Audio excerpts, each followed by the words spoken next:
আসসালামু আলাইকুম। আজ দুপুরে আমরা আমাদের উপজেলাতে গিয়েছিলাম কৃষি মেলা দেখতে আর হাঁসের জন্য ওষুধ আনতে। তবে বিপত্তিবাদে মাঝ রাস্তাতে গিয়ে আমরা খেয়াল করেছিলাম না আমাদের মোটরসাইকেলের জ্বালানি ফুরিয়ে যায়।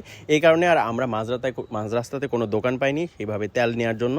এই কারণে বাধ্য হয়ে আমাদের একটি ভ্যানওয়ালাকে ধরে, অর্থাৎ তিনি রাস্তা দিয়ে যাচ্ছিল, আমরা তাকে রিকোয়েস্ট করে দড়ি দিয়ে বেঁধে আমরা উপজেলা পর্যন্ত গিয়েছি এবং গাড়িতে তেল নেওয়ার পরে সেই কৃষি মেলা ঘুরেছি। আর কৃষি মেলা ঘোরার পরে আমরা হাঁসের জন্য ওষুধ আনতে গেছি। তবে কষ্টের ব্যাপার, দুঃখের ব্যাপার যেটা বলি সেটা হচ্ছে আমাদের হাঁসের খামার থেকে আজকে একটা হাঁস চুরি হয়েছে। অর্থাৎ এই চুরিটা কোনো মানুষ করেনি, এই চুরিটা করেছে শেয়ালে এবং হচ্ছে আমরা ধারণা করছি মেছোবাগে। আর এই জায়গাটা, যে জায়গাটা দিয়ে চুরি করেছে, আমরা ধারণা করছি এই দরজার পাশ দিয়ে যে একটু ফাঁকা জায়গা ছিল সেখান থেকেই এই হাঁসটা বের করে নিয়ে গেছে।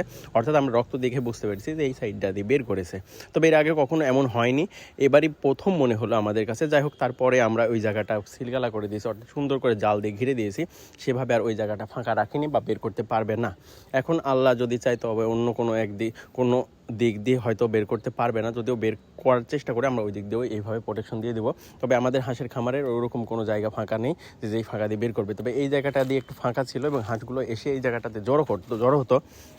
সেই সুযোগে হয়তো এই পাশ দিয়ে হাঁসটা বের করতে পেরেছে। এই মেছোবাঘ বলেন আর শিয়াল বলেন, এই দুটার মধ্যে যে কোনো একটাই হবে, এটা বের করে নিয়ে গেছে। তবে যাই হোক, আজকে এটা সে ঠিক করেছে। আর পাশাপাশি আমাদের হাঁসের যে পুকুরের একটা কোণা আমরা ঘিরে রেখেছিলাম, যে অর্থাৎ হাঁসটা ওই এক কোণা দিয়ে ঘোরাফেরা করবে, ওই কোণাটা একটু পানি কম হয়ে যাওয়ায় জালের নিচ দিয়ে ফাঁকা হয়ে গেছে। তো ওই ফাঁকাটা ফিল আপ করার জন্যই মূলত আমরা আজকে আবার হাঁসের যে ঘেরাটা দিয়েছে ওই ঘেরাটা সেরে দিয়েছিলাম। এবং যেটা দিয়ে বাওরে উঠে বসে থাকতো, অর্থাৎ গোসল করার পরে হাঁসটা বসে থাকে, সেই সিঁড়িটাও আজকে আমরা ঠিক করে দিয়েছি।